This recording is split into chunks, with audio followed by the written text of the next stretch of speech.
little critters in the forest, or like a singing dinosaur, or like, like those are really fun too, because then you get to play with all these strange voices. It's like this weird flower and a thing, it's fun. Do you have a favorite line of hers? Look, there it is. That's what it'll sound like when one of you spots it. That's up there for sure. That's what it will sound like when one of you spots it.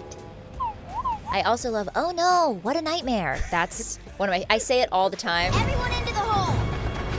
I can't see a thing. Oh no, what a nightmare! If Avatar asked you to reprise the role of Toph, would you come back to it? And where do you think the story continues from? I mean, yes, obviously. First of all, I'm an actor who loves to be employed. So if anyone offers me a job, I'm like, yes, thank you. But I mean, of course, it would be cool to come back as Toph. I know that they have a new cast for the upcoming movie and TV show and stuff. But I mean, if anyone from the Avatar world wants me back for anything, of course, I would love to. I have some theories. There are lots of fan theories about maybe what happens in between the original series and Korra. I would like to see Toph attempt to flirt, because we kind of saw a little sliver of that with the Serpent's Pass and Sokka. But like, I would love to see her actually like flirt as like a young adult, and just like her relationship, I don't know, trajectory. She's got two kids in Korra. Like what happened there? So I would love to see that play out. But then also just what happens after Aang like defeats the Fire Lord. Like, there's a whole gap there before Korra comes into play. Like, I want to see that growth and like how we end up with the very kind of urban city that like Korra is in, as opposed to the more, I don't know, desert, rustic, nature-y original series. So I don't know. I'm excited to see what the new movie and show give us for the lore. Were you always into the show even when you were recording it, like when it came out? No, no, I wasn't. I didn't have cable growing up, so I didn't have the frame of reference of TV. So whenever I was at friends' houses, they had cable. So I watched Disney and Nickelodeon at their house. And then you'd be like, this is me? Sometimes I'd be like, oh yeah, this show. But at the time, like, no one cared as much, or maybe they did, but like it wasn't expressed as much. I feel like fan culture and like fandom has become much more of like a community, like a public community thing. Right. Like before it was like, oh yeah, like I like Star Wars. Oh, me too. But there wasn't like a whole Star Wars convention where like people went to like, it was like kind of a different vibe. So people were like, oh yeah, Avatar's cool. Nice. Like no one was doing kind of what they're doing today with like the fan pages and like getting collections of like the autographs of the creators and like the voice actors and stuff. So no, I didn't watch it while I was coming out. I'm sorry.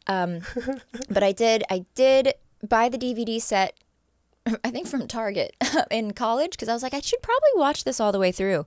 And I didn't have cable, and I was like, I don't know how to watch it. I guess I'll just go to like Google. It's like where to find a DVD set to like watch my own show. This was the first time you watched it in full? In college, I was like home on break, like spring break or summer break or something, and I was like, I should really sit down and watch this. This was like 2015 or 16, I think. And when did you finish the role? I finished the role in 2008. That's crazy. It took you that long to watch it. Yeah. I mean, a lot of actors don't watch the stuff that they're in. I think we've started to see that trend with a lot of actresses. Like, I follow like Anne Hathaway and Keira Knightley and stuff, and they like haven't seen, they're like huge roles. Like Anne Hathaway's maybe seen Devil Wears Prada like once when it like premiered. She hasn't like rewatched it.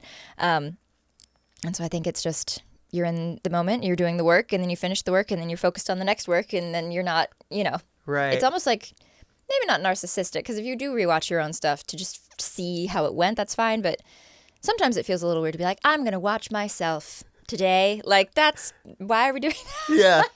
I want to work on the next project. So it wasn't intentional necessarily. It was just like, oh, and that's done now. So I'm now working on the next thing. Can we go back to the beginning of Avatar when it first came out? Yes. Do you remember when it first launched? Were you excited? Was there a party? Did anything happen crazy? Well, I come in season 2, so there might have been, but I don't know what the actual beginning was like. I think there was a premiere party or kind of like a little cast crew hangout thing. But the biggest party for me was like the premiere of the final episodes. They kind of grouped them together, the last 4 episodes technically, into like one longer episode, and did a premiere of that on the Paramount lot. That was really fun. So the beginning, it was kind of, I came in the middle, so I didn't really experience this like launch of a show. I just joined, and I was like, oh, everyone else is already doing something. Everyone else is already kind of bonded. I'm here now. Hello. And I'll just join for the ride.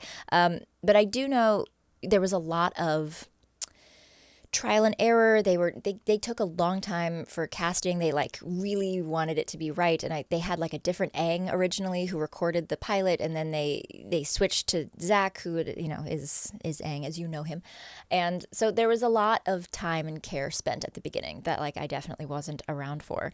But when I came in, they were just like, okay, cool, hello, welcome to the party, kind of. But the wrap party was really, really fun. So if the wrap party was an indication of maybe how the premiere launch party went, yeah, it was a lot of fun. For you as a voice actress, how do you get into the role of the character? That is a good question. Well, I started singing first when I was like 4 or 5 years old. I just loved singing, primarily along to the cassette tape of Phantom of the Opera, musical theater peeps, where you at? That and then the original West End cast of Cats on VHS. Oh, wow. Those were my 2 Kickstarter singing. Oh, and Kelly Clarkson's like first CD, Miss Independent, and Britney Spears. So all of these influences when I was like 4 or 5 years old. The pop queens of the 2000s. Yep, the pop queens and the musical theater queens really, really had a hold on me. And so I was taking singing lessons and wanted to like just sing all the time. I would like sing for strangers on the street, and I just loved it. So when that, voice acting came into play, singing is a very close thing to voice acting for me anyway. I always do vocal warm-ups, if I know that there's something particularly strenuous that I need to prepare for. And when it comes to a job, I always am a little nervous because I want to do well and I want the directors to like me. So I want it to all go according to plan. So I, do warm-ups. I usually have like throat coat tea with honey. Working out beforehand helps me. Like if my whole body is warm, my voice is warm. If I don't work out, my voice isn't as warm as it could be. Yeah. That's a cool tip.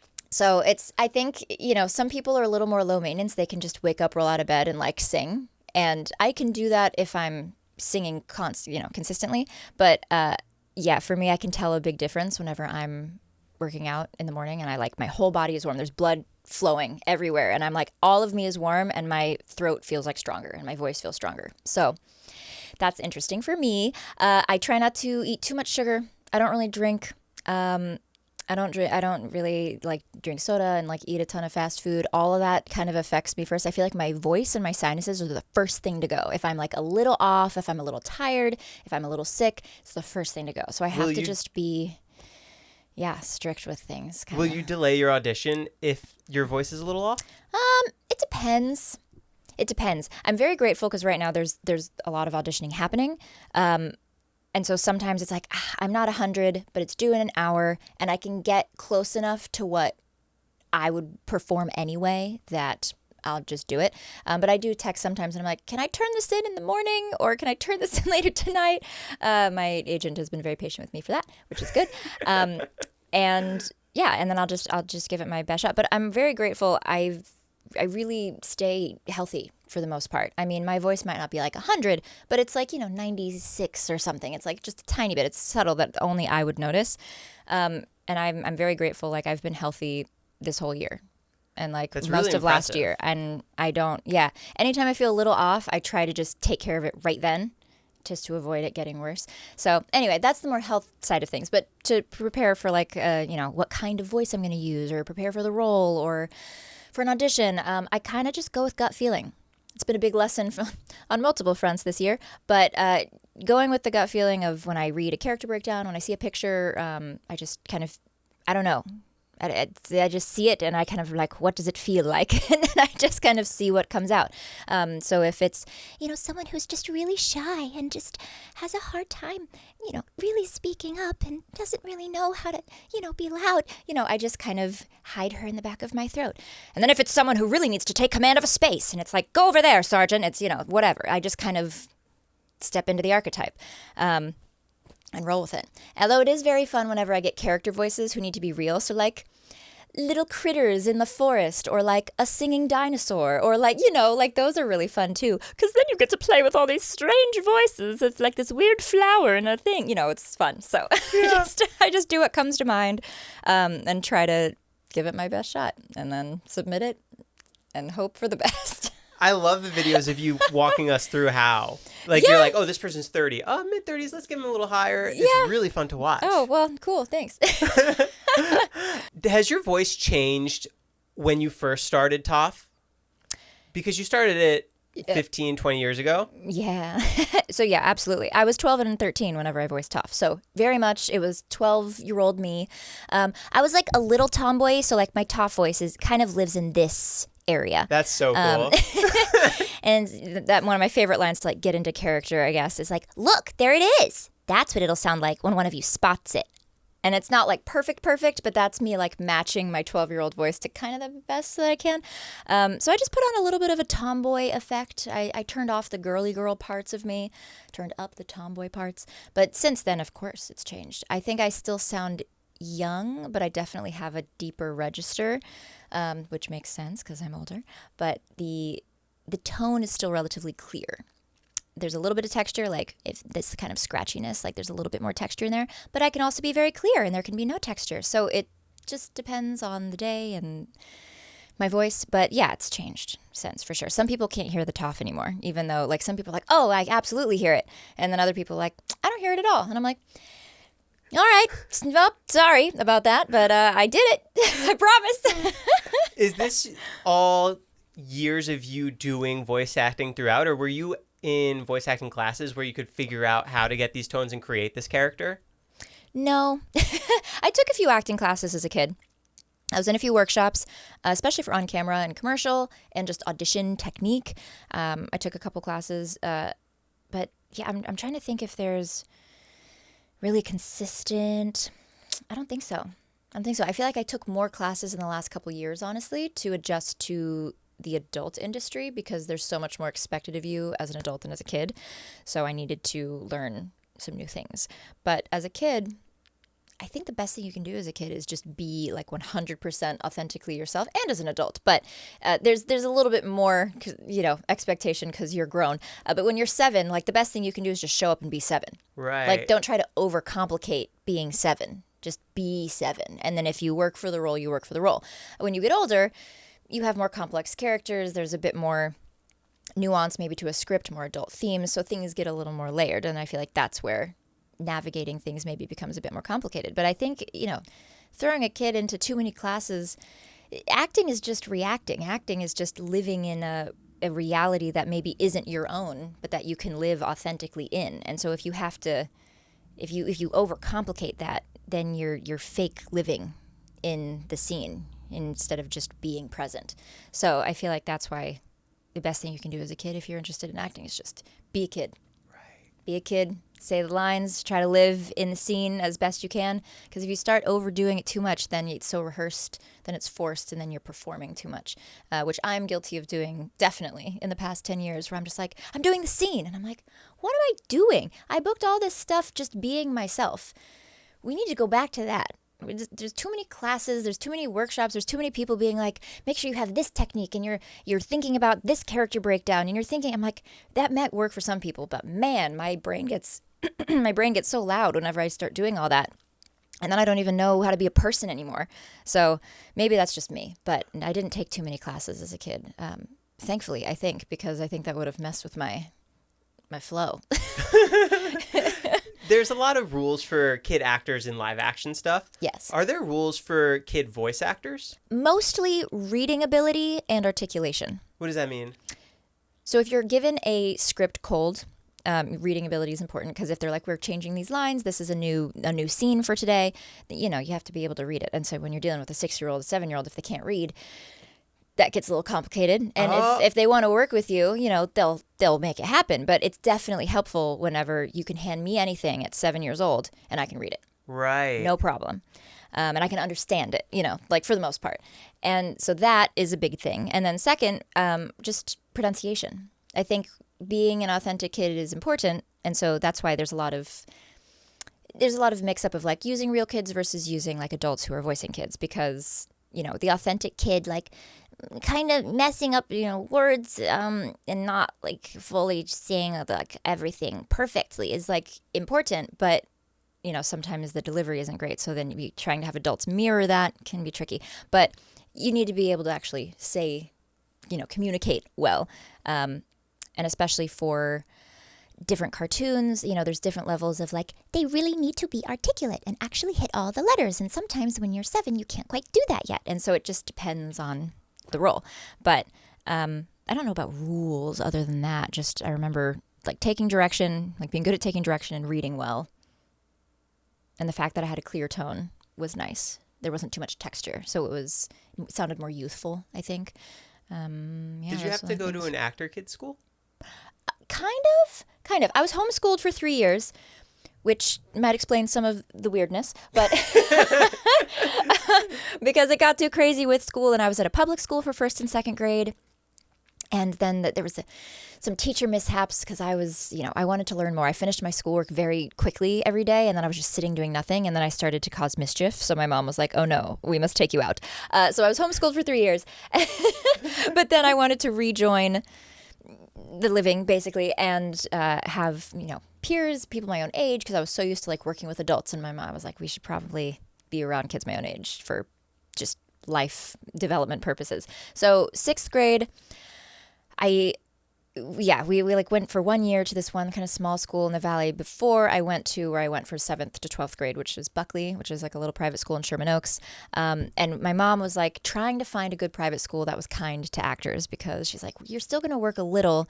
But I also at the time was like, I want to stop and focus on science. I want to be a doctor. Like, I'll do some acting, but like now I'm locked in. Like I did the acting thing, and now I'm gonna like be a surgeon. Kind to actors, as in you can hop out and do auditions and roles if you wanted to. Yeah, if I wanted to. And so there are some schools that just really aren't about that. They're like, no, you can't leave early. Like you can't, you need to just be here and do school. But because I also wanted to be at like a pretty academically rigorous place, so that was the balance of like trying to find some place that was really academic focused, but also was like, yeah, if you need to skip a day as long as you make up your work, like blah blah blah. So we ended up finding Buckley, ended up working out. I loved my time there. It was perfect. It was great. Like it was a lot of work, but it was a wonderful school. Great teachers, great classes, zero complaints. And when I got kind of that little role in Cora, I played my own daughter for one episode. It was very fun. They, very chill. I just leave school a little early. And when I first started there, it was 2007. Duh. I was still finishing up Avatar. So every Tuesday or every other Tuesday was like my leave school early slot. Like 3:30 at Nickelodeon in Burbank. That was my schedule. And then I would go do that on Tuesdays, and then like go do my homework and continue living my life. So yeah, it was very, very cool dynamic that ended up working out with school. But yeah, you have to find a place that's cool, like with working with your schedule and, you leaving early or skipping a day or skipping 2 days, whatever. And thankfully Buckley did that. How'd you feel when Avatar came to an end? Very neutral. I mean, I was kind of like, oh, yay, I got to play like a lead in a show. Like that was cool. But also at the time I was in 8th grade, 9th grade. And there was a lot going on in school. There was a big transition period. So I had a full schedule because I was also doing theater and cross country and a cappella and choir and dance. And I was just full academic schedule. So I was like, okay, cool, yay, like I did that job. Awesome. I have so much stuff to do. Like I was not really, paying attention to the acting stuff anymore. I was like, I'm doing high school. I want to do high school. I want to be a normal high schooler and like go to prom and do like I wanted that. So I'm sure I could have kept going and really like use that. And I'm sure people are like, you just did Avatar, like you could have gone on and blah, blah, blah. But I think I moved a lot as a kid and I started acting when I was 5. And I just wanted to like do the high school thing and have all those experiences. And I'm glad that I did. I liked it. So. Well, I think that's what rounded you out to be the person you are today. Maybe. Who knows? There's lots of interesting things that have happened. So I don't know what combination. I'm 30 now. So it's like 3 interesting decades of all sorts of experiences. So maybe. How has auditions changed over your entire time here in Hollywood? How's auditioning changed just in general? Yeah. Like, is it still kind of the same process aside from doing all the Zooms and whatnot? Yeah, it's changed a lot. When I was younger, we used to have to go, I mean, you didn't have to, but you should probably, for quality, go into the agency every time there was an audition. So you had to drive to the office and meet with them? Use their recording studio. Oh. They have a recording booth for auditions because before, microphones have improved greatly over the past, 10, 15 years. If anyone is familiar with what's it called? The Snowball Snowball Blue microphone. Yes. Yeah, the little white ball with the little, yeah. So USB, like The little tripod microphone. stand on Yep, the bottom. the little tripod stand. That was the first microphone that was like my travel audition microphone if we were on the road, if we didn't have time to drive in, that we would use for auditions. But ideally, we drove to my agent then and now for voiceover is CESD. So you'd drive to CESD and use their like audition booth, and there would be a kind of audition director there to kind of help guide you for the project, which is nice. So that was the norm. For Avatar, though, I was visiting my grandparents in Indiana, and they, were like, we're in the middle of nowhere. We don't have a friggin' recording studio. So we had to turn in the audition in like 2 days. So we drove to a music store, like an instrument store that had a little booth in the back. And we recorded the audition like in the corner of this random store, like 30 minutes away from my grandparents' place. And it's funny because my grandma was like, who reads, this other part? Because the audition script was The Blind Bandit. And she's like, who reads this? I was like, no one. I just read the Toph lines and no one reads this other part. And she's like, well, that's not fun. Why don't I read the Boulder? I'm going to read the Boulder's lines. And I was like, okay. So I read Toph's lines and she read the Boulder's lines. And that was my audition for Toph from a random music store in Indiana. So sometimes you don't need to go into the booth and have a director. Sometimes it just works out. But yeah, that is different because now I'm just in my closet at home submitting using my Scarlett Solo, audio interface and my Rode NT1 microphone and Audacity because it's free and just uploading it. And then for in-person too, yeah, it's crazy how many things are cast like over Zoom, and like the screen tests are even over Zoom. And then the first time people meet is when they're doing like a table read, which is just crazy because I feel like in-room chemistry was so important and so like palpable. And that is like how you form connections and like relationships and like you start to build it. Like it feels so disconnected on Zoom, which I think so many people agree with, but it's where we're at. Did you do group recordings for Avatar? Sometimes. It just depended on scheduling. Could you hear a difference amongst it? Like in my acting performance? Yeah, like having that real person bounce off of and see their emotions. I think it was more fun. It was more easy to respond to, Jack Sokka's, remark or snide comment, or Katara being concerned and I could be extra sassy in response. I think that was helpful. But Andrea Romano, who's the director of Avatar, did such a good job. I never felt like when people weren't there that my performance wasn't as good. Like there was always some reference. Sometimes I think she would even read me in. Like if I wasn't quite doing it, she would like do a read in my ear of just, being Katara, being Azula, being whatever. So doing that the impressions of the other characters? Yeah, like lightly. She wasn't like trying to copy, but she would just read it so that I could authentically respond to someone. So she did a great job at orchestrating kind of the tone and the feeling so that everyone felt cohesive, in the final cut of everything. She's amazing. Did it feel in the moment like this was a larger than life thing? No. It was very calm. It was very organic. It was something that clearly Mike and Brian cared a lot about. They were very hands-on. They came in and listened to a lot of the recording sessions, which is not normal for creators. They make the show and then it gets recorded and whatever. They were sitting in the studio often, listening and just being present, and they were very involved in the art process, of course, music, of course. They're just very, very much their baby. So it was just like we're creating this cool world and we're the characters. I don't think Mike and Brian have ever been ones to follow a trend or listen to what the audience wants. I mean, they care about the story, but they're not just going to decide to make an extra season or decide to take out a character or keep a character or change the narrative or include this one famous person. They never, I think, led with that. They led with, we have this story that we came up with and these characters that we love and we want to tell that. And so I think because it was so heartfelt, I don't think it ever was like this, we're doing this show for Nickelodeon. We're trying to do this fancy. No, it was never that. It was always about the story and restoring balance to the world, which is still relevant and which is why we're all still watching it, because we keep having these themes that we keep returning to. And that's why it didn't feel like we were doing anything pompous, because we're talking about very real life issues and, discoveries and lessons. And I still learn a lot every time I watch it. So I'm grateful that it exists as well as a fan. What does it feel like for you to cosplay the character that you've given life to, and you get to share the enjoyment with all these people at the conventions? Yeah. Like the people that love it, the people that love you. It's so crazy to me.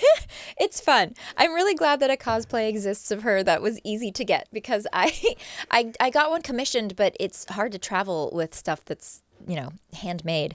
And so after like 3 or 4 wears, it started kind of falling apart. So I did resort to Amazon. I'm so sorry to the cosplay world. But just with how much I travel and I'm constantly shoving it in my suitcase, I'm like, oh my gosh, I need something that's durable and is going to last me. And it has lasted me many years. But it's so fun. I'm so glad she has a cosplay. I do like to go barefoot if I can, at least for the photo ops. For a while, I would walk around all day barefoot, and then at a certain point, I was like, that's probably not a good idea. So since I'm not actually Toph, unfortunately, I should probably put some shoes on. But a lot of people walk by and they're like, hey, cool cosplay. And like, I love Avatar and I love Toph. And I'm like, cool. And I just don't think they know.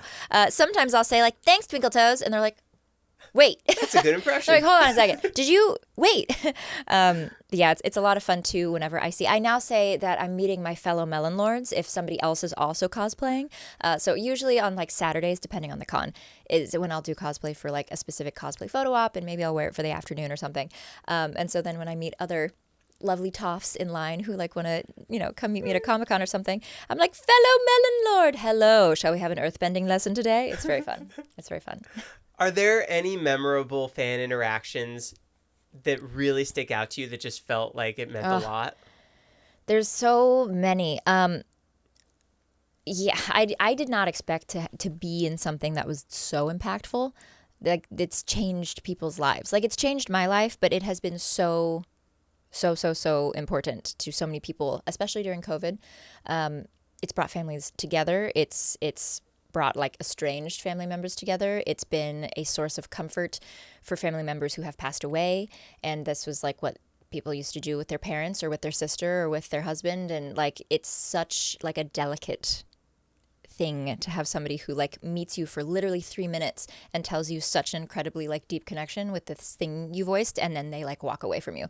It's crazy. So there's so many little moments. I mean, there's like a wonderful woman who came like to a con, and 2 days prior, like her dad passed away, and she's like, we loved watching the show together, so I still wanted to come because like this is going to make me feel closer to him. And there's like a lovely human in Florida who she used to be able to see but had kind of questionable vision, and then like fully lost her vision over the past few years, so now it's just static. She doesn't see anything, but she remembers watching Avatar, so she can still remember the memories. So when she listens to it, she can kind of like visualize it, but she can't see anymore. And so like Toph has obviously like helped her a lot.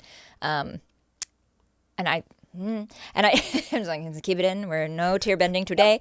But like she was with her mom, and I felt so weird, like giving her like an autograph or like taking a picture. I was like, this doesn't mean anything. And I had like some cute things on my table. Somebody had gifted me like a little turtle duck plushie, and I was just like, here, take the turtle duck. I was like, hold out your hands. I was like, okay, this is the turtle duck. He's very cute. So anytime you want to remember this day, just cuddle the turtle duck. And like, that's like my autograph for you, because what does it do? Yeah. So just so many little quick things. And, you know, that was 5 minutes of the day. And then it's someone else. Like, it's crazy. I think it's very easy to think that going to like an anime con or convention or just meeting fans in any capacity is something that's like easy. I think it can be. I think if you kind of disconnect, and sometimes you have to as a human because, you know, you're overloaded. And so sometimes that's how we have to function. But I really try to not do that whenever I'm at a convention. And I stand at the front of my table and I try to just absorb every human. And doing that for, 3 days, 4 days in a row for half of the weekends of the year is crazy. I feel like I process so many people's like existence, which is crazy. And I just hope that I give them at least some sort of solace or excitement or being seen or something in return for the 3-4 minutes that we talk. Yeah, there's so many stories. It's so cool. And you're seeing all these people at the highest point of their existence because they're so excited to see you. Yeah, it's funny the range. Some people are like, "Oh yeah, I just started watching this last year. It's kind of cool." And some people are like, "I've been watching this for 15 years. I know every single episode." And I'm like, "Oh, you probably know more than I do." Yeah, it's very cool. Actually, for the blind humans, I'm so annoyed at myself. I didn't think of this earlier, but finally I got my act together. I've been donating to the Braille Institute for a couple years now because, help the fellow blind bandits. And I was like, this feels silly giving an autograph, take a picture. How can I get a print with Braille on it? Duh. And have something that you can feel like the name and feel the whatever. So I finally got my act together and I have Braille print. So you can still see it. It's like an Avatar print with like Toph on the front, but over like Avatar The Last Airbender, I put Avatar The Last Airbender in Braille. And then I put like I'm the Greatest Earthbender in Braille and then just put my name and like Toph Beifong so that you can feel it on the print. And I'm like, there we go. So we're figuring it out, making it work. Because the fact that I didn't have that yet, come on, Michaela. Should have thought of this earlier. What's it like for you when you're up there with your castmates at a panel and you're just seeing a sea of people just waiting to hear what you have to say about the show? It's a little scary, honestly. I still get a little bit of stage fright because I never know what's going to happen. I don't ever know what the questions are going to be, and I don't know who's going to answer what, and if I should jump in and add my comment, and is Jack going to make a funny quip, and then is Dante going to respond, and then should I just laugh? I'm in my head a lot with these things because I'm like, okay, where do I insert the funny Toph lines? Trying to figure that out. But seeing how many people love the show is always very cool. Still, I'm still like, we've had a cool couple years, and people will be over it now, and then we go to a hall at a convention where it's just packed. And there's 300 people just all squeezed in a room, just wanting to listen to us yap about Avatar still. And I'm like, this is crazy. It's so cool, but it's crazy. Was there a crazy resurgence once it went on Netflix? Absolutely. That's crazy. Absolutely. It was very hard to find. I think you could rent it on Amazon Prime or get the DVD. It wasn't very accessible. So putting it on Netflix absolutely changed the game. Maybe not change the game for our residuals, unfortunately, but it changed the game. I would love to have a portion of those streaming percentages. But for exposure, completely. It changed the whole game. I think so many people hadn't seen it since they were a kid, or people who did watch it as a kid now have kids and were like, oh yeah, I used to watch this. Let's have you watch it now. And now it's become multi-generational and it's the whole thing. So are there residuals for voice actors? Yeah. For kids? Of course. For kid shows? Yeah, for sure. They aren't, contracts that happen now aren't as good as they used to be, I don't think. When it comes to residuals, So now I think that's why also conventions have become a lot more popular because you kind of have to work for your residuals a little bit now. The structure has changed. I still get, even for background voices and additional voices and stuff, I get my $1.17 for, Finding Nemo additional voices or whatever. One of my favorite, actually my hands down favorite animated movie. Oh, it's a good one for sure. Was that a voice acting group of kids that you were part of, or was it just 10 random people that you got thrown in the booth with? For that project, I can't remember. Finding Nemo. That's so cool. For that project, that was my first voiceover gig, and so I think drinking water like a fish. I am. I'm being very fishy right now. So you were the turtle in the group of fish as well? I wasn't Squirt. No. Not Squirt, but wasn't there a group of turtles? Yeah, absolutely. So that whole part with all the little baby turtles and then the baby fish, the baby school of fish, all that stuff was all me and 8 other kids. So I think that one was random. I was just kind of put in with this little group. But I was very grateful to be a part of a loop group for a bit. So anytime, once they knew I was reliable and I was good at the job, they were like, okay, we're going to loop you in with this kind of younger group of people. So if a director or a project, whatever, is hey, we need additional backup ADR, whatever voices, kids at a park and kids at a school and kids at a party. They'll look for age ranges. They're like, we need 5 to 10-year-olds, or we need 8 to 15-year-olds, or we need 12-year-olds, or whatever. Then at that point, I was kind of okay, great, we can use you for this. And so I was called in for a lot of projects after. They were like, oh, you're good at this. Okay, we'll keep you on file. Does each person have a line specifically, or are you guys all just freeballing it? It's free. It's improv. Wow. Mm-hmm. You were doing that as a kid? Yeah. That's crazy.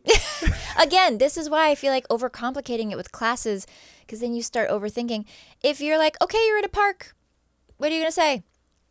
Granted, a park underwater, so we had to keep that in mind for Finding Nemo. But, it's just like, hey, do you want to go swimming after school? Oh my gosh, today was so much fun. I got a little bored in the middle, though, but, I'm kind of hungry, too. Okay. Oh, you're going over here? Oh my gosh, this is so much fun.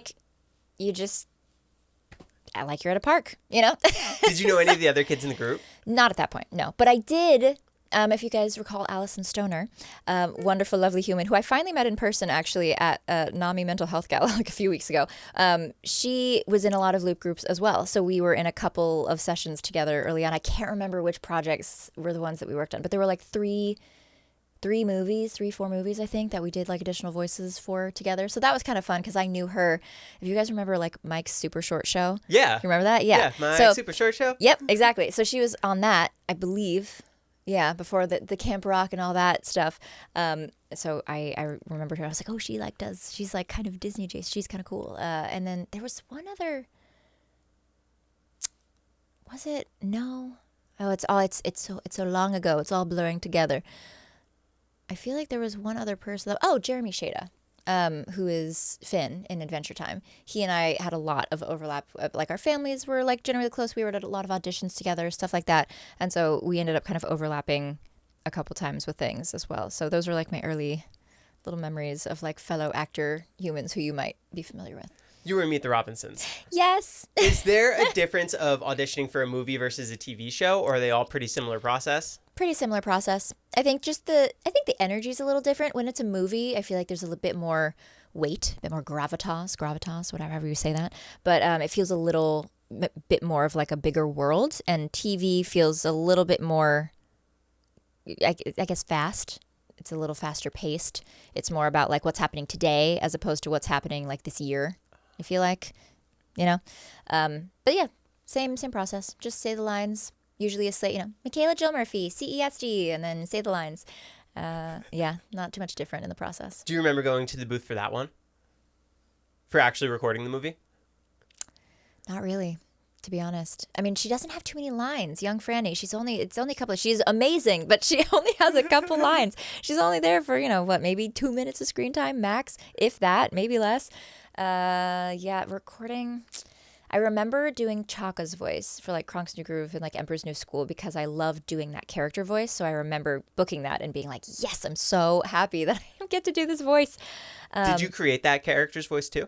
No. So I was just in the second movie and then a TV show. But I copied her line in the first movie so much. Oh yeah? Well, that's not as impressive as my loose tooth. See?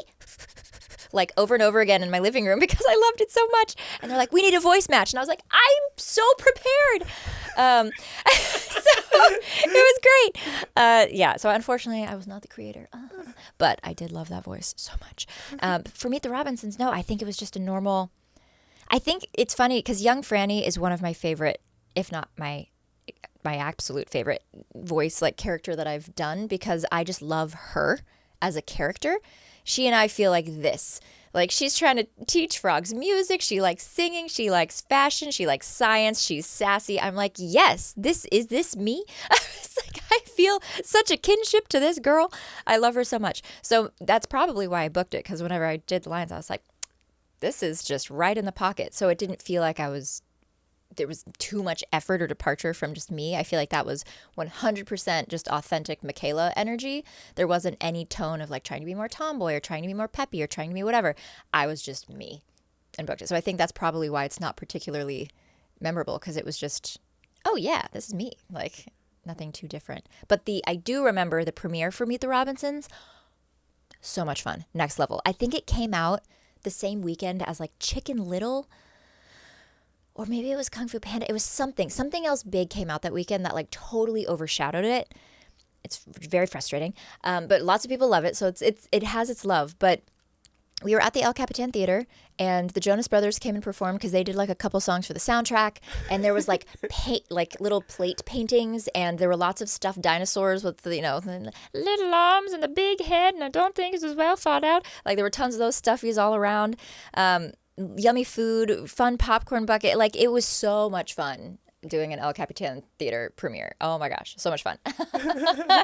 So I remember that very vividly. But I remember that more than seeing myself on. I don't even care that I was on screen. I was oh yeah, whatever. But this is such a fun party. Yeah. You did the Barbie commercial. I did a Barbie commercial. That was my first job ever. Is that same audition process too? You're just reading the lines, we want her? Yeah, I feel like on camera there's more layers. There's more direction in the room because it used to be in person. Now, see, this is what's tough about Zoom stuff, because if you do something they like but they want to give you a direction, being in person is so much easier, because then they can just ask, hey, okay, great, can we do that one more time? Can you adjust this, this, and this? And then you can do it. For Zoom, it's like you have to give them something good enough for them to want to respond, to give you a note, to then send a new take. It's kind of like you almost like one shot. And it's like, well, if you're completely off the mark, too bad. Right. For voiceover, though, that's always been the case. Like you can that's what the booth directors were helpful for at CESD going in person, because they kind of know the project. They maybe know who's creating it. They know the producer, so they might have more insight. Whereas now, I'd have to kind of call and like set up a session virtually. And usually I've been so busy that I don't have time. So I just kind of have to give it my best shot, go with my gut feeling and do it. But for commercials and TV stuff that used to be in person, it very much felt different, because there was a lot of back and forth. And if they like you, that back and forth does happen. I used to think that if you got a direction, it meant they hated you, which is probably a people pleaser thing or a kid thing. I don't know, but I just know that whenever they were like, can you like do this again? I was like, oh, they hated it. And it's like, no, they liked it and they just want to see if they can work with me, but I just did not view it that way. So yeah, for the commercial stuff, I think, again, as a kid, it's so different from being an adult, because they want to see if you can just improv and if you can be playful and if you can just roll with things. So they'll ask you to do random stuff so that have like nothing to do with the commercial. I don't remember specifically for Barbie. I don't remember if we had to like play with the doll and just like reference it and be like excited about it or something. But there's definitely a lot of improv in audition space as well. Yeah, I'm trying to like think of I'll just say that sentence again. I'm trying to think of like the weirdest things I've done. I had to like eat fake food. I've had to like pretend to jump on a bed. I've had to like giggle and paint and laugh and like look outside of a window. I've had to just like come up with jokes. I had to like be shy. I don't know. I had to pretend to be surprised by someone. There's like all these like little things that have happened in like various random commercial auditions and stuff. And then you get on set and it's like nothing like what you did. There was this one Burger King commercial. I don't remember what the audition process was like, but I got cast, and it was like a Halloween, around Halloween time, and they must have been promoting some Halloween Whopper or something. I don't remember. And I was an extra. I was not one of the leads. Extra. But we were all in costume. We were at a Halloween party, and we all were like at different areas of the party. So there was someone, painting things and doing like pumpkin cutout stuff. And then I was over in the corner with the apple bobbing bucket. And so I had to bring my own costume to set. They were like, if anyone, whatever you have for your costumes, tell us. And I was like, oh, I have like this like monkey suit. And they're like, okay, great. So I like came in like this little monkey suit and I was like bobbing for apples. And so when they called action, it was, the party was supposed to happen and everyone's supposed to be like doing their activities. And I just monkeyed so hard. I was like trying to be the best monkey. And they they were like, cut. And they're like, monkey, we need you to like calm down. It's like, we don't need this much. And I just, it's really funny. So, I mean, I must have for my audition had to do like something very active and excited, because then on set I was like, all right, let's go. And they're like, no, too much. And I was like, well, then why am I here? Why did you hire me? What do you mean too much? What is too much? Come on now. With all the different streamers out now, does it feel like there's more roles and auditions happening? No. Like, no and yes. It's weird. It feels like there's a lot of stuff being made, but it's made very fast. And so it feels like people are kind of casting quickly. It doesn't feel like there's a lot of time being spent on a lot of stuff. I don't know where the auditions are for, like, Bridgerton. Or like Queen's Gambit, which I would love. Oh, I love Queen's Gambit. It's my favorite TV show. Is that the chess one? Yes, that's the chess one. Really Brilliant. I want to find those writers and those showrunners and just like to take them and work with them forever. I love them. I don't know where those auditions go though. I mean, I'm not rep for on camera. I would love to be rep for on camera, but I don't have management, don't have an agent, and yeah, I don't really know where to find that, because even friends of mine who are repped, I don't know if they're auditioning for that tier. So it's like, it feels like it used to be more, if you had agency, the agency was connected to all of the projects in some regard, or they could know somebody who was connected to the project. So if you just were patient and you kept submitting and kind of kept working on your craft, you know, you'd be able to audition for the really big stuff. And now it feels like it's kind of a separate tier. Now there's all these tiers of projects and agencies who have connections to certain projects. And so, yeah, I don't know if it's like CAA or just like UTA or whatever. Like, they are all kind of holding all the cards and all the projects because they have like most of the producers and the big directors and like the big actors. I don't know if it's more influencery space. And so like a lot of the bigger auditions that aren't going to maybe, you know, A-list talent are going to influencers who are like trying to be in the acting space. And so they don't really make it down to kind of the, I don't want to say middle tier agencies because they all like do good work, but like, I don't know, just an agency that maybe works on smaller projects. Usually, I don't know, but it definitely feels more complicated to navigate now. Before it was like, if you pull up your bootstraps and like go to LA and like knock on a door and just keep going, you'll make progress. That's what me and my mom did. I have no connections. She's not in the industry. She has done some acting stuff herself, but like no one in our family does anything related to this.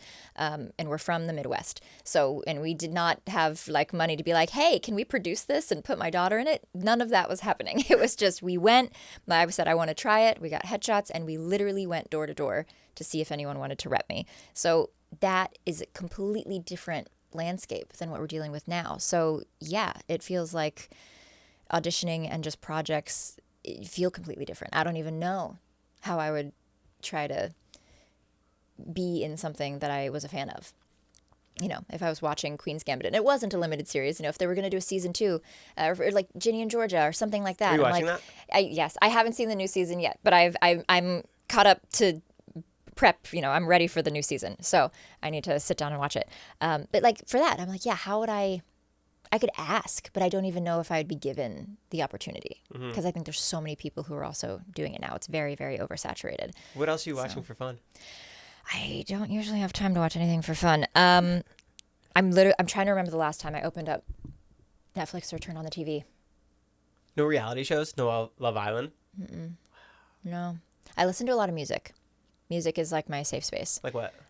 Well, I listened to a lot of Wicked, actually, this last week. I was going through a really tough time. So Wicked, similar to Ariana Grande, Wicked has gotten me through many phases of life. And anytime I don't know if this happens to anyone else, but there gets to a certain point where like the music that you think is going to help you isn't helping you anymore. And you keep like trying to find the sound. And you're like, you try this one artist and then you try this one song and you're like, man, nothing is like doing it for me right now. And then I'm like, oh, wait. It's time for Wicked. It's time for Wicked. And then I turn it on and I'm like, it was time for Wicked. Yeah. So it's an event for me for sure. Have you watched Has Been? No. I've seen some of it just because I was, I'm around so many fellow voice actors in it. So I've seen like 3 episodes, 4 episodes. So I'm familiar with like the vibe, but I haven't watched it consistently. I do sometimes, I'm just realizing this, I do sometimes put on Emily in Paris in a hotel room when I'm getting ready to go to sleep or something. So I've made it a decent way through Emily in Paris, but it's been a second since I've watched. I don't know where I'm at. I might be in season 2. I don't know. That's my guilty pleasure, I guess. I have to watch Ginny and Georgia. It's great. Oh, you haven't seen it at all? No, but Scott Porter, the actor, just reached out to come on, and I want to talk to him. Oh, very exciting. Yeah, okay. So I want to talk to him. It's good. It's really well written. Very cool. You were also in Ghost of Girlfriend's Past. I was one of my favorite ADR stories. Was that part of the Loop group? Yes. Oh, so you just get thrown into every movie. Wow. Yes. How cool. Yeah. And that specific movie, though, is one of my favorites because there was a scene where there, in the past, there's like a party in the basement and like high schoolers. And Emma Stone is like, they're making out in like the back, kind of rolling against like the wall, and then they like fall into a bedroom and like the door shuts. Well, they needed to redub the makeout sounds in that little scene, but it was very quiet. It was in the back of everything. They're like, oh, we just need it to like layer in. And so they asked us, we were all sitting down and they're like, oh, cool. Like who wants to like do this little kissing scene, and my hand just shut up. I was like, me. I was like, I do. And no one else did. I thought we'd all be fighting for it. I was like, this sounds so fun. And apparently it was just me. And so I was very overzealously excited. And I was like, oh, I thought that everyone would want to do this. Okay. Anyway, I'll do it. And I just viciously like made out with my arm right here, just aggressively into the mic. And that's the sound they put in the movie. Yeah. How cool. It was just kissing noises. I was like, I don't know how old I was. I was probably like 10 or something, Yeah. 11. And I was just like, yeah, I'll make out with my arm. Yeah, get that in there. It was so funny. I think I watched, did we go see that in theaters? I think we did because I was in it. And my mom was like, I'm a little nervous, but I think that the movie's okay. She was very strict with like ratings. Yeah. So she was like, I don't want to just throw you into an R-rated movie and, you know, whatever. I think it was PG-13, so it was okay. But yeah. So that's one of my favorite ADR stories. ADR is so cool how they just make-out. need like extra sounds for it. Yeah, just layer in to build the world. It also makes me think about how quiet it must be, like potentially on set too, though.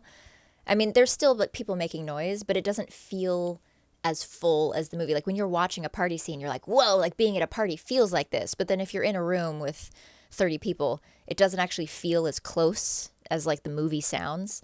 So it's very interesting. I don't know. Art is cool. What do you think is the most fascinating thing about being a voice actress? I mean, honestly, I know that many of you are probably also fans of Gray Delisle, who voices Azula. But for those who are really like insanely good at their craft, like I think I'm very good, but like there's some next level like Tara Strong and Gray Delisle who are just so insanely talented. So I think one of the most fascinating things for me, honestly, just as like a fan of them, is seeing how many iterations of like the same voice or the same sound can be like manipulated into different character. So like I'm still learning. I have so much to learn still too, just as a person and as an actor. But D. Bradley Baker, another great example. You can Have something that lives in this place, but it can be so easily manipulated. and then so easily manipulated, but still be in the same placement in your throat, you know? And so I think like playing with that and discovering that, like the voice is so multifaceted. Like maybe that's it. The voice is so multifaceted. And discovering just how multifaceted it is like one of the most intriguing things that I like keep discovering more. And I'm like, I didn't even know I could make that sound. Like it's crazy.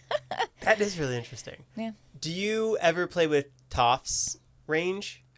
Yeah, there are a couple auditions now and then that, you know, where they're asking for a kind of tomboyish middle school girl. And I'm like, well, that's Toph. Like, she's just going to kind of be like this. And that's like where she lives. I really try to copy myself as best I can because I definitely overshoot and undershoot how high-pitched or low-pitched I should be when I'm trying to like just do like my Toph voice, I guess, which is just my middle school voice. So yeah, I wish I could be more exact with it because there are definitely a couple like recordings for like videos for people or like sending a happy birthday thing where I'm like, I was a little squeaky. Like I was a little too young. I wasn't fully that, but I was a little too young for my actual Toph voice. I wasn't as toffy as I could be.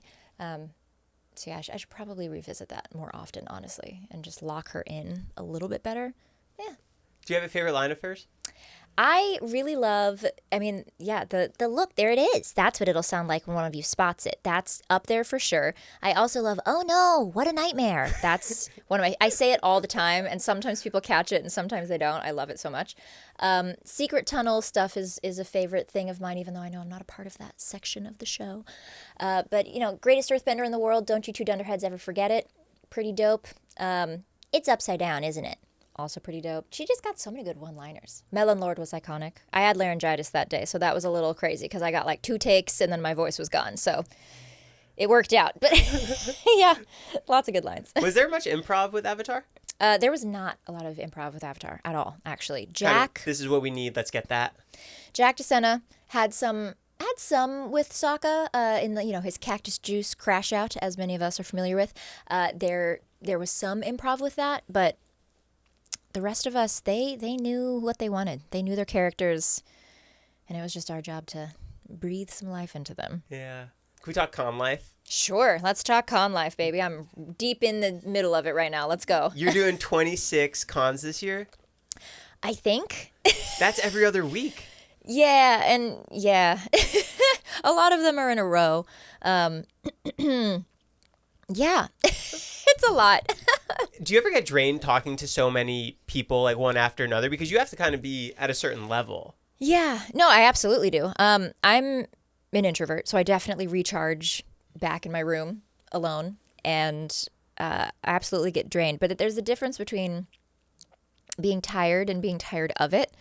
Like, I kind of think of this as, I mean, it's my job, kind of, like, as well as just the voice acting stuff, yes. But it's my job to, in my opinion, like, basically entertain someone, like to make someone's day. It's my job to be like a source of happiness for someone for the weekend. That is my job.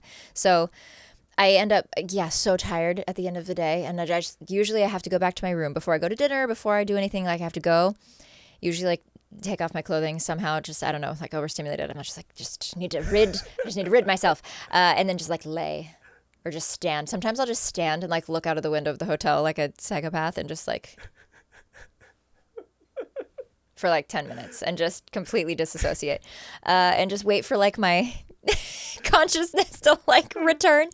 So it can absolutely get draining. I have gotten a better handle on it now just because I'm used to it. So there's practice. It's kind of like, it's training, it's like training for a marathon or working out or whatever. Like, the more you do it, the more you're used to it. So now I'm like very much used to like being present and being authentic and talking to people very, face to face for multiple hours, and then being like, okay, and then like reset and recharge. Okay, cool. And like do it again. So I'm more used to it now, but definitely the first couple of years I was like dead.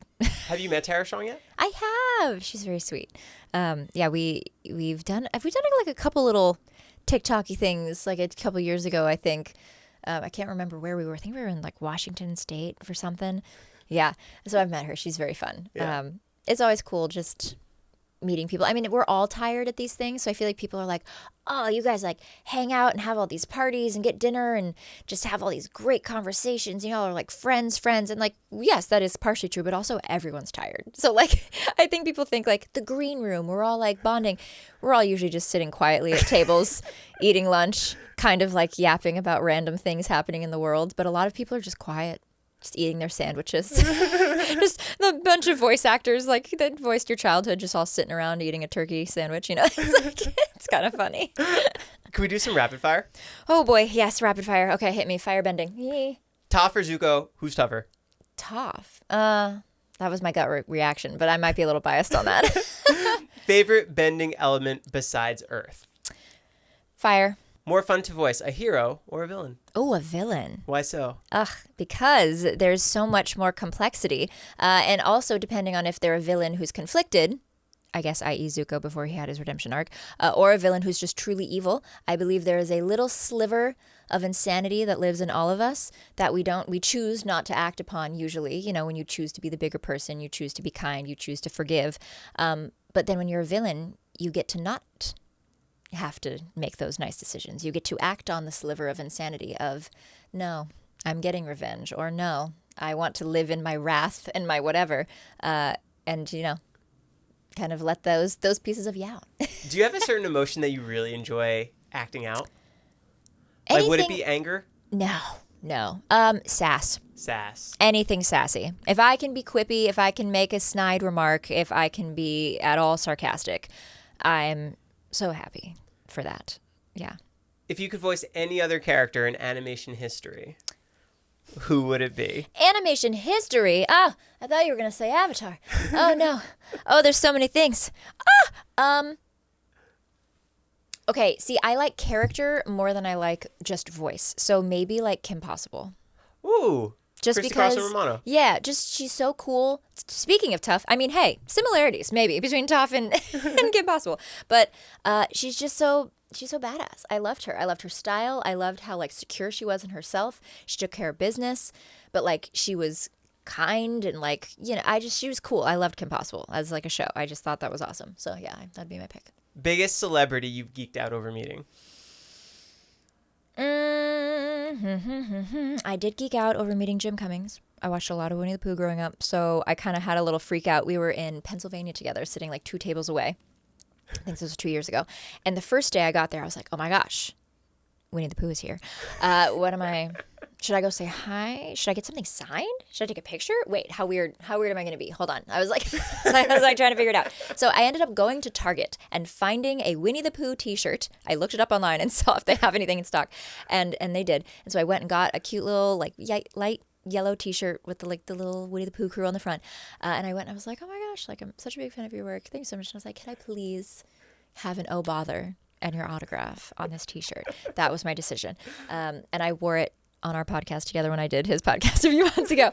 And so I think that was my most like moment. Outside of animation, it was meeting a musician called Caroline Polachek. She's my favorite music artist. And so when meeting her, I was also geeking out. So Caroline Polachek and Jim Cummings, I think, are my biggest freakouts.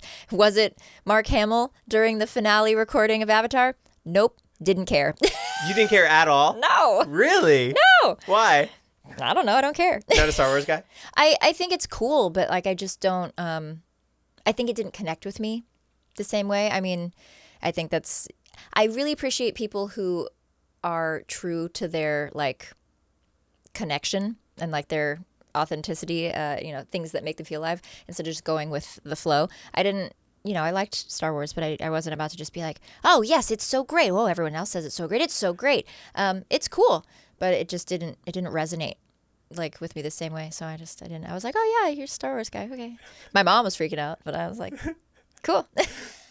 Weirdest direction a voice director ever gave you in a session? Ooh, it might have just been in like the approach of how I said something. Like if I had some like food in my mouth, or if I like had water, or if I was trying not to, something like that, where I had to like do like an effect where it seemed like I had something stuck, like maybe, and so it like didn't sound right. I haven't had anything weird. I'm very grateful. Most of the projects I've worked on have been like pretty great, straightforward, good characters. So there's been nothing too like weird. I mean, the arm makeout was, that was the thing that I thought of, because we were like, okay, how are we gonna make this sound? It's like, should I just kiss the air? Should I kiss my hand? And so we trialed kissing places on my arm to see what sounded best. And so like, that's the thing that popped up because that's what we just talked about. I honestly don't think it could get much weirder than that though. Yeah, it was, otherwise I think it was pretty straightforward. I don't think, it was just like back to the Ghost of Girlfriend's Past, I guess. What do you have coming up next? Well, do you have any new cons? Yes, lots of cons coming up. I'm about to go to one in Minnesota, and then Denver, and then Texas, and then where am I after Texas? I can't remember where I'm after Texas, but I know like the rest of this year, it's bad. It's all on my GCal. I'm such a GCal girl. I live week to week. I schedule it in advance, so it's all in there, and then I like have to release it from my brain because there's so much going on. And so I just look at like the next 3 weeks and just know what's happening, and then I don't remember what's happening for the rest of the year. There might be one in Virginia. I don't know. It's bad that I literally am just blanking. I don't remember. But right now I am the English dub of a cute little 16-year-old in a anime called Mono on Crunchyroll. Oh, her name's An, and it's just a very cute slice of life anime. They go around and take photos and videos and tour Japan and eat a bunch of food and just are busy being cute high school girlies during summer.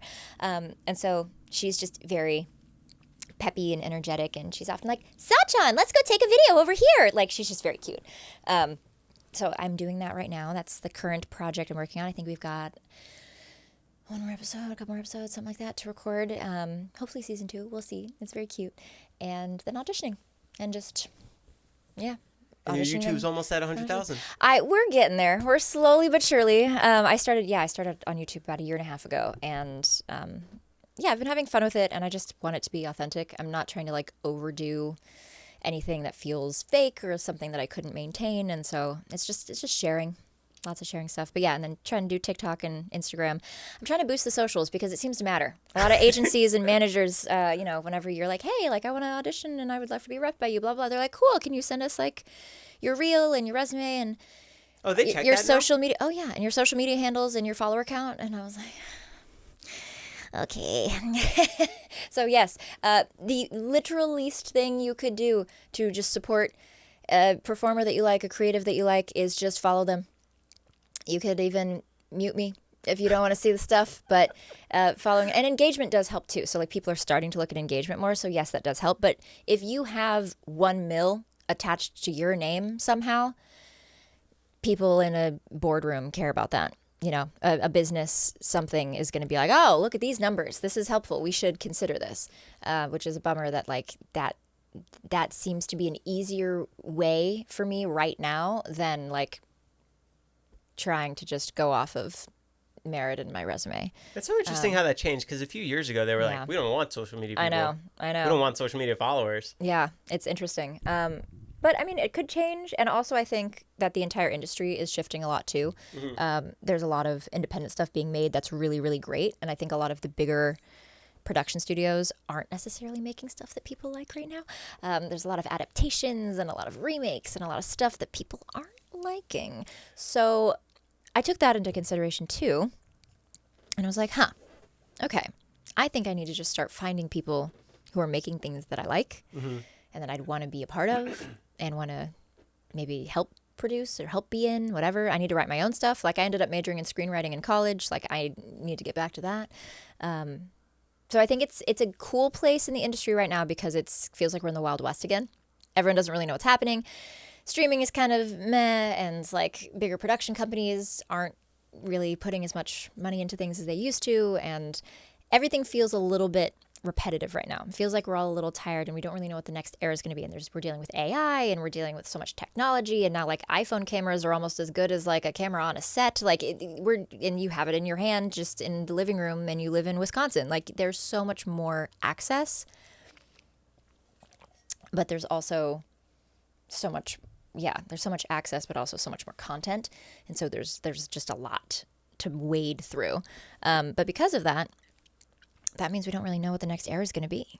We don't really know what this next phase of filmmaking and television is going to feel like. We don't know if streaming is going to continue to last, or, you know, people are starting to go back and get their old VHSs and find like old DVDs of like their favorite stuff because they miss ownership and they hate having to deal with the subscription model. And so, there's a lot of space for creation right now to like make what you want and potential to grow it. And I think with like YouTube, as we were just talking about, people who have crazy YouTube followings and like a lot of income from that, there's a lot of power to create production studios and be creating really amazing content. I mean, speaking of Has Been and Hell of a Boss, like these things that started with this big YouTube just audience that doesn't really exist anywhere else. So there's so much space now to create, but I think the old model of like Hollywood success and fame just doesn't look the same anymore.